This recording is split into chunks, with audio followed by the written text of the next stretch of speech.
Buenos días, apreciados hermanos y amigos. Sean bienvenidos a vuestro canal, El Estandarte Adventista.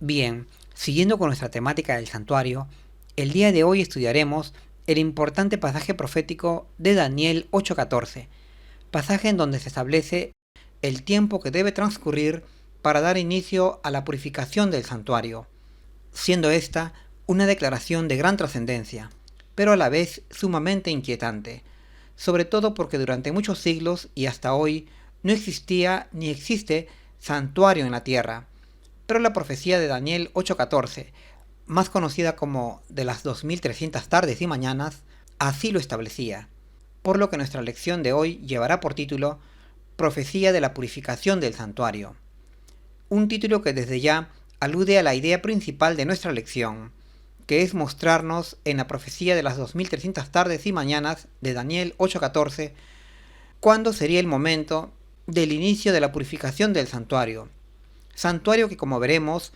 sería el celestial, es decir, aquel verdadero santuario que Dios construyó en el cielo y no el hombre, tal como lo dice Hebreos 8:2, para justamente realizar allí la importante y última fase del plan de salvación, que es justamente la purificación o limpieza del santuario, de todos los pecados remitidos allí por los hijos de Dios, así como también para quitar el pecado de las mentes y corazones de todas las personas que por fe han recibido a Cristo como su Señor y Salvador, poniendo de este modo fin a la prevaricación y al pecado que hasta hoy reina en la tierra.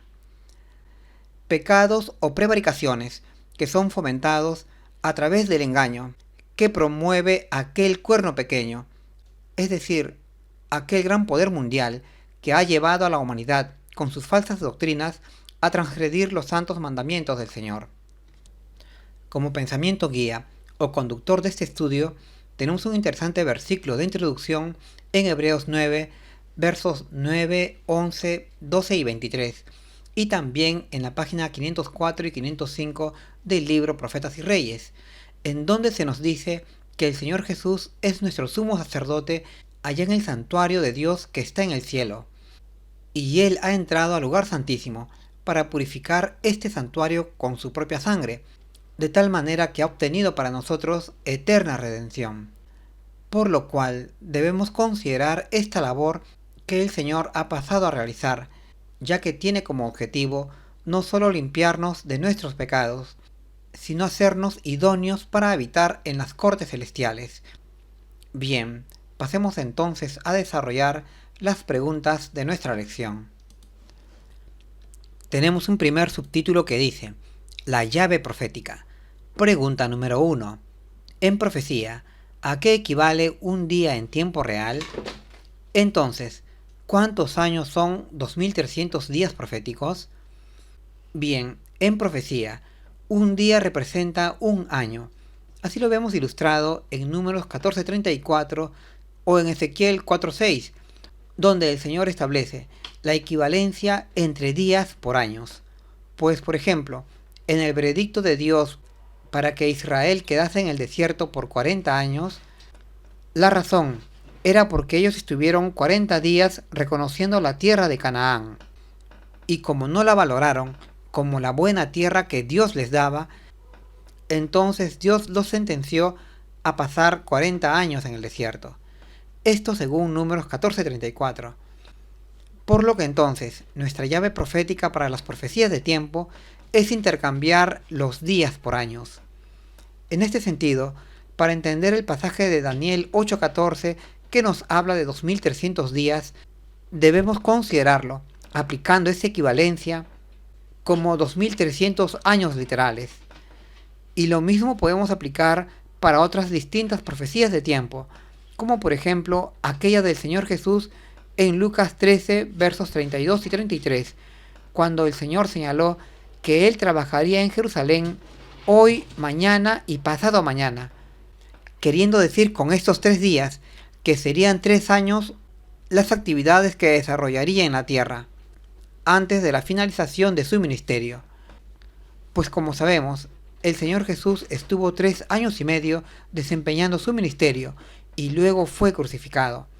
Es decir, El Señor en este pasaje de Lucas 13 estaba hablando de días proféticos, lo cual nosotros con nuestra llave profética podríamos descifrarlo intercambiando los días por años. Y de la misma manera, con esta llave profética, Ellen White nos dice que Guillermo Miller interpretó correctamente la profecía de las 2300 tardes y mañanas, al considerar estos 2300 días como años literales. Así está escrito en la página 324 del libro El conflicto de los siglos. Bien, pasemos ahora a nuestra siguiente pregunta. Pregunta número 2. ¿Qué periodo incluyen los 2300 días proféticos y cuántos años literales están representados por las 70 semanas? Bien, el periodo de los 2300 días proféticos del que nos habla Daniel 8:14 incluye también otro periodo profético conocido como de las 70 semanas, el cual se haya registrado en Daniel 9:24.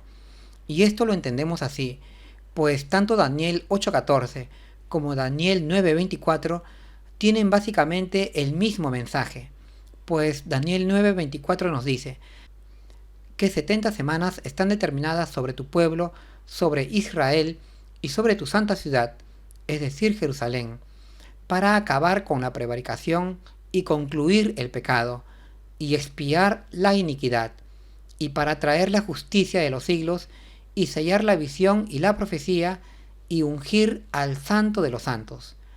Un mensaje que es muy similar a la declaración que encontramos en Daniel 8:14. Bueno, desde el versículo 13, el cual nos dice así, Daniel 8, 13 y 14. Entonces oía un santo que hablaba, y otro de los santos preguntó a aquel que hablaba, ¿hasta cuándo durará la visión del continuo sacrificio y la prevaricación asoladora, entregando el santuario y el ejército para ser pisoteados? Y le dijo, hasta 2300 tardes y mañanas, y el santuario será purificado. Es decir, ambas profecías de tiempo nos hablan de acabar con la prevaricación y con el pecado en el pueblo de Dios, lo cual quiere decir en realidad el dar inicio al servicio anual de purificación del santuario, una actividad que, como sabemos, se daba una vez al año y que era conocida como el Día de la Expiación, día en el cual se limpiaba al pueblo de Dios de todos sus pecados, por lo que entonces vemos que estas dos profecías están vinculadas o asociadas por el mensaje que está dentro de ellas. Pero al ser la profecía de los 2300 días de mayor duración que la de las 70 semanas, en ese sentido debemos decir que la profecía de mayor tiempo, la de los 2300 días, contiene a la profecía de menor tiempo, que es la de las 70 semanas. Tenemos también una subpregunta que dice, ¿cuántos años literales están representados por las 70 semanas proféticas? Bien, para conocer cuántos años literales están representados en las 70 semanas proféticas, primero debemos calcular cuántos días están contenidos en las 70 semanas proféticas. Y como todos sabemos, en una semana hay 7 días, por lo que entonces, multiplicando 7 por 70, nos da 490 días. Es decir, en 70 semanas hay 490 días. Y según la llave profética, que nos dice que un día es equivalente a un año, entonces las 70 semanas o 490 días proféticos en realidad representan 490 años literales. Esta sería entonces nuestra respuesta, que en las 70 semanas proféticas se hayan representados 490 años literales, lo cual es corroborado por Ellen White en las páginas 414 y 415 de su libro Profetas y Reyes, donde nos dice que en la profecía un día representa un año, de acuerdo a Números 14:34 y Ezequiel 4:6, por lo que en 70 semanas o 490 días están representados 490 años, lo cual coincide con nuestra declaración. Bueno, dicho esto, pasemos a nuestra siguiente pregunta. Tenemos un segundo subtítulo que dice, Comienzo de los 2300 días proféticos. Pregunta número 3. Si conocemos el inicio de estas semanas proféticas, ¿qué otro inicio descubriremos? Bien, esta es una pregunta muy importante, a la cual debemos prestarle atención, ya que necesitamos conocer cuándo empiezan a contarse los días o años de la profecía de las 2300 tardes y mañanas de Daniel 8:14, dato que no tenemos registrado en esta visión. Sin embargo, como vimos antes, esta importante profecía corre paralela a la profecía de las 70 semanas, profecía cuya fecha de inicio sí conocemos, pues viene dado en Daniel 9:25, por lo que, uniendo estas dos profecías, podemos conocer la fecha de inicio de la profecía de las 2300 tardes y mañanas. ¿Y por qué creemos que esto es así? Bueno, creemos que esto es así, pues como señalamos antes, estas dos profecías están asociadas o vinculadas, pues en primer lugar, ambas profecías fueron dadas al pueblo de Dios, que en ese momento era Judá, y en segundo lugar, porque ambas profecías nos hablan del fin de la prevaricación o del pecado en el pueblo de Dios, lo cual, en otras palabras, vendría a significar el inicio de la purificación del santuario, pues solo en el día de la expiación se eliminaba o quitaba el pecado del pueblo de Dios. Y tercero, porque así lo señala la sierva del Señor Ellen White, ya que ella declara que la fecha de inicio de la profecía de las 70 semanas es la misma fecha de inicio de la profecía de las 2300 tardes y mañanas. Por lo que entonces, si conocemos cuándo empieza a correr una de las profecías, conoceremos también el inicio de la otra. Esta idea es muy importante tenerla en cuenta, pues nos da la clave para conocer cuándo inicia la profecía de las 2300 tardes y mañanas, profecía que marca el inicio de la expiación del santuario de Dios. Bien, dicho esto, pasemos a nuestra siguiente pregunta. Pregunta número 4. ¿Qué decreto emitió el rey Artajerjes sobre el regreso de los hebreos a Jerusalén para reconstruir el templo y restaurar sus servicios en Jerusalén? ¿Y cuándo emitió este decreto? Y según nuestros cálculos, ¿cuál fue la fecha de este decreto? Bien, el rey Artajerjes promulgó un excepcional decreto donde apoyaba de manera extraordinaria a los hebreos que regresaron a Jerusalén para reconstruir el templo y la ciudad de Jerusalén, pues el decreto promulgado era sumamente generoso con el pueblo de Dios, aquel remanente judío que volvió de Babilonia a la tierra de sus padres, pues en este decreto no solo se les proveía de abundante alimento, dinero, así como acceso al tesoro del rey para financiar la construcción o a los bosques y canteras para conseguir los materiales de construcción, sino que también este decreto otorgaba facultades especiales al escriba Esdras para instituir de manera formal al remanente judío como un pueblo o nación, políticamente hablando, en la misma categoría de las demás naciones que formaban el gran imperio medo-persa. Este decreto era por tanto muy diferente a los decretos de Ciro y Darío, que solo contemplaban la parte religiosa de la nación judía, mas no la parte política. Ahora, en esta ley promulgada por Artajerjes en el 7º año de su reinado y dado por escrito a Esdras, se le otorgaba a los judíos el estatus de nación, políticamente hablando. Así lo vemos escrito en Esdras 7:25, que nos dice: «Y tú, Esdras, conforme a la sabiduría que tienes de tu Dios, pon jueces y gobernadores que gobiernen a todo el pueblo que está del otro lado del río, a todos los que conocen las leyes de tu Dios, y al que no las conoce, les enseñarás.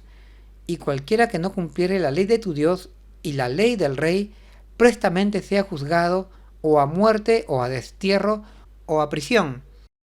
Es decir, con este decreto se restauraba a los judíos como una nación, tal como lo fueron en el pasado, antes que fueran destruidos por los babilonios. Y en este sentido, por ser tan especial este decreto, es que se convirtió en el punto de partida de la profecía de las 70 semanas y, en consecuencia, también de la profecía de las 2300 tardes y mañanas. Tenemos también una subpregunta que dice: ¿cuándo se promulgó el decreto y a qué año corresponde?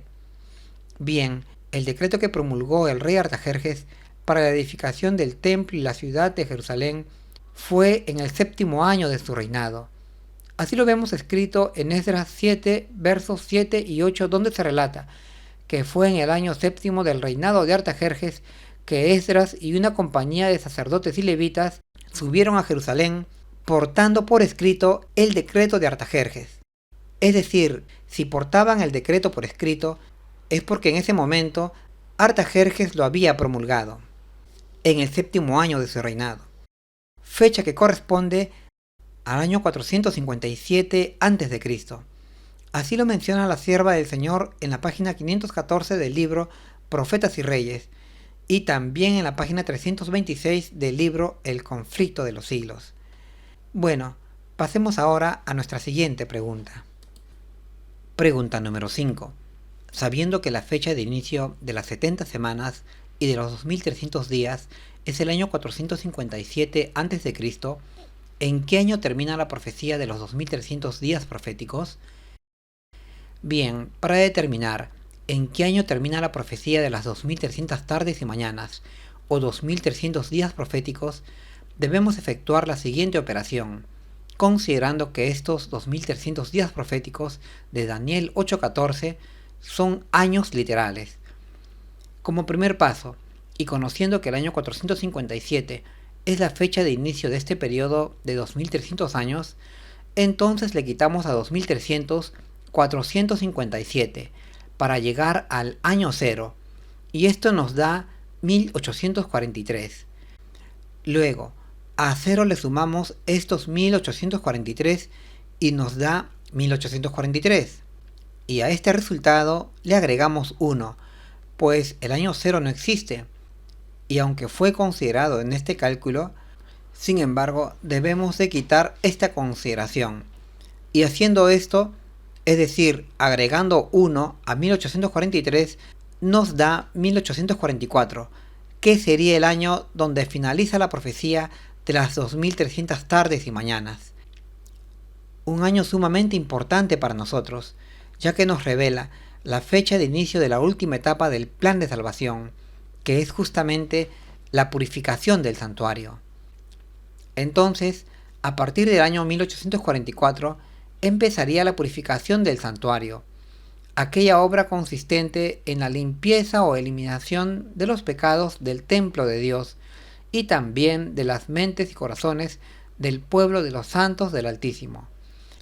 Una purificación que debe traer consigo la restauración del santuario y de la verdad que procede de ella, así como también de la finalización de la prevaricación y el pecado, pues el pueblo de Dios, al ser limpiado o purificado, estaría consiguiendo guardar los santos mandamientos del Señor.